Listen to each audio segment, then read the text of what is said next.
जी हाँ दोस्तों, स्वागत है आप सभी का हिंदी पीएस की न्यूज में। आज हम आपको बताएंगे देश दुनिया की 10 बड़ी खबरें। इससे पहले वीडियो अच्छी लगे तो वीडियो को लाइक, चैनल को सब्सक्राइब कर लें। कांग्रेस के पूर्व अध्यक्ष राहुल गांधी ने मोदी सरकार पर बोला हमला। जी हाँ दोस्तों, दरअसल आपको बता दें कि भारत जोड़ यात्रा के बाद अब कांग्रेस नेता राहुल गांधी प्रधानमंत्री नरेंद्र मोदी को चिट्ठी लिख रहे हैं। इसमें उन्होंने कश्मीरी पंडितों की सुरक्षा के लिए उचित कदम उठाने की अपील की है। दरअसल आपको बता दें कि कांग्रेस के पूर्व अध्यक्ष राहुल गांधी ने एक बार फिर से मोदी सरकार पर जमकर हमला बोला है। जी हाँ दोस्तों, दरअसल आपको बता दें उन्होंने अपनी चिट्ठी में लिखा है कि प्रधानमंत्री जी, भारत जोड़ यात्रा के दौरान कश्मीरी पंडितों के प्रतिनिधि मंडलों मुझसे मिलकर वह अपने दुखदायक हालात बताए हैं। दरअसल आपको बता दें कि आतंकियों के टारगेट के किलिंग के शिकार कश्मीरी पंडित बिना सुरक्षा गारंटी की घाटी में जाने के लिए निवेश करना निर्देश कदम है। दरअसल आपको बता दें कि आशा है विषय में उचित कदम उठाएंगे।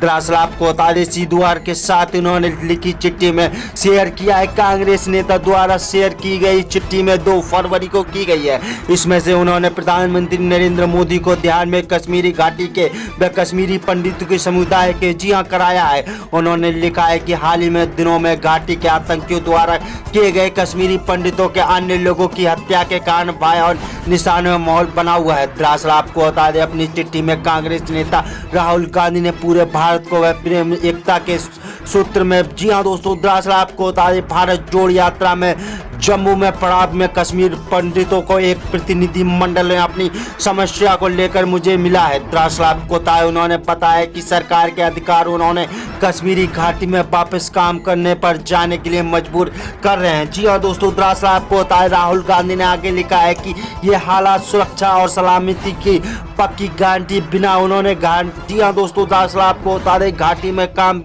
पर जाने के लिए मजबूर करना एक निर्धारित कदम है। दरअसल आपको बता दें कांग्रेस नेता राहुल गांधी ने अपील करते हुए लिखा है कि हालात की सुधारने और जी हाँ दोस्तों, दरअसल आपको बता दें कश्मीरी पंडितों, कर्मचारियों, अन्य प्रशासन जनशुद्धियों के कार्य में सेवाएं ले सकती हैं। दरअसल आपको बता दें कि उन्होंने कहा है कि उपराज्यपाल मनोज सिन्हा पर आरोप लगाते हुए लिखा है कि अपनी सुरक्षा और परिवार की चिंता को लेकर मोहर लगा रहे हैं और कश्मीरी पंडितों के आज भी सरकार का हम, जी हाँ दोस्तों, दरअसल आपको बता दें राज्यपाल जी द्वारा उनके लिए भी, जी हाँ दोस्तों, दरअसल आपको बता दें जैसे शब्दों का प्रयोग गैर जिम्मेदार है। जी हाँ दोस्तों, दरअसल आपको बता दें कि इसी बीच निकल सामने आ रही की बड़ शक्ति है मुस्लिम मनोज सिन्हा की।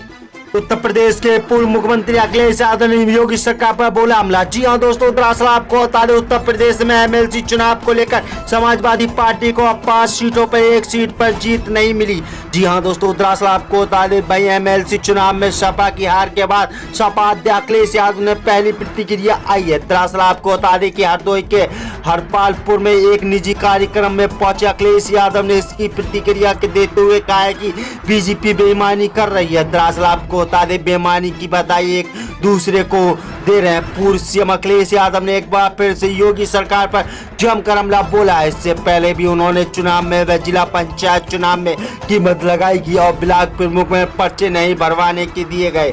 इसकी तरह एमएलसी चुनाव में डीएम, एसपी और प्रशासन को लड़ता और हर चुनाव में कुछ नहीं कहने पर बीजेपी का शासन है।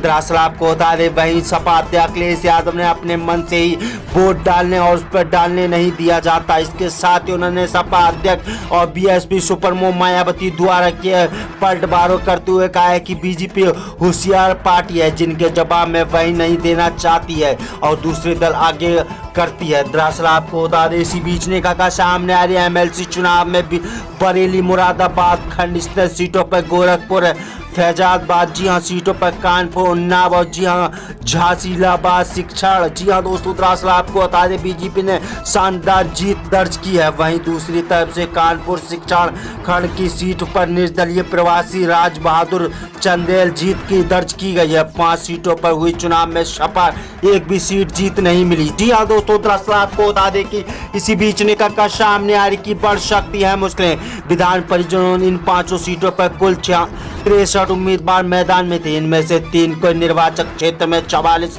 में 2 शिक्षक निर्वाचक क्षेत्र में 19 उम्मीदवार शामिल हुए थे। इस चुनाव के लिए जिन जिन लोगों ने वह जिलाओं में मतदान हुआ था उन पर प्रयागराज, कौसबी और फतेहपुर, बंदा, चित्रकूट और हमीरपुर, मोरबा, जौलर, झांसी, ललितपुर, कानपुर नगर और कानपुर, धौदा, जी हाँ दोस्तों, दरअसल आपको बताएं बरेली, पीलीभीत, शाहजहांपुर, बदायूं, रामपुर, मुरादाबाद, अमरोहा, बिजनौर, संभल। जी हाँ दोस्तों, दरअसल आपको बता दें कि बलरामपुर, बस्ती, सिद्धार्थनगर और कबीर नगर व गोरखपुर, महाराजगंज और देवरिया। जी हाँ, कश्मीर नगर, आजमगढ़, मऊ, सुल्तानपुर, अयोध्या, मेरठ और अंबेडकर नगर भी शामिल है। जी हाँ दोस्तों, दरअसल आपको बता दें कि इसी को लेकर बढ़ सकती है मुश्किलें। किसान नेता राकेश टिकैत ने एक बार फिर से बाबा रामदेव पर बोला हमला।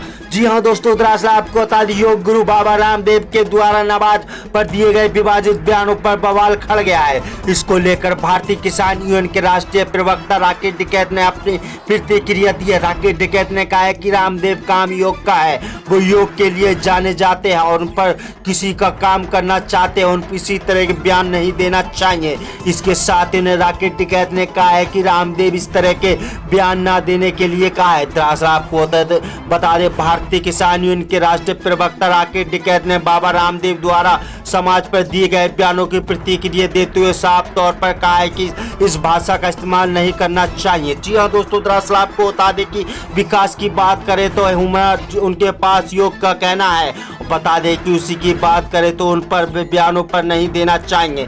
जी हाँ दोस्तों, दरअसल आपको बता दें इसी को लेकर बढ़ सकती है रामदेव की मुश्किलें। कांग्रेस के वरिष्ठ नेता जयराम रमेश ने एक बार फिर से मोदी सरकार पर बोला हमला। जी हाँ दोस्तों, दरअसल आपको बताएं कांग्रेस नेता जयराम रमेश ने शुक्रवार को दावा किया है कि एक वरिष्ठ सरकारी अधिकारियों ने अंडानी समूह से जुड़े हालिया में घटनाक्रम को चाय प्लेट में धूपा। जी हाँ दोस्तों, दरअसल आपको बता दें पूर्व केंद्रीय मंत्री ट्वीट पर लिखा है कि एक जिम्मेदार वरिष्ठ अधिकारी का अंडानी मामले को चाय पिलाने पर तूफान रूप से खारिज कर दिया है। जी हाँ दोस्तों, दरअसल आपको बताएं उनकी यह टिप्पणी विपक्षी के अंडानी मुद्दे को लेकर वह भाजपा के नेतृत्व वाली सरकार पर जमकर हमला बोला है। इस व्यापारिक समूह के खिलाफ कार्रवाई नहीं करने के लिए उनकी आलोचना करने के बाद भी आई है। दरअसल आपको बता दें कि इसी बीच निकलकर सामने आने की बढ़ सकती है मुश्किलें। जी हाँ दोस्तों, दरअसल आपको बता दें कि स्वीकार करते हुए चाय प्लेट की बात तो यह कोई भी नहीं बल्कि प्रधानमंत्री नरेंद्र मोदी की प्याले है और कोई भी जी हाँ साधारण चाय का प्लान नहीं है। जी हाँ दोस्तों, दरअसल आपको बता दें इसी को लेकर बढ़ सकती है मोदी अमित शाह की मुश्किलें।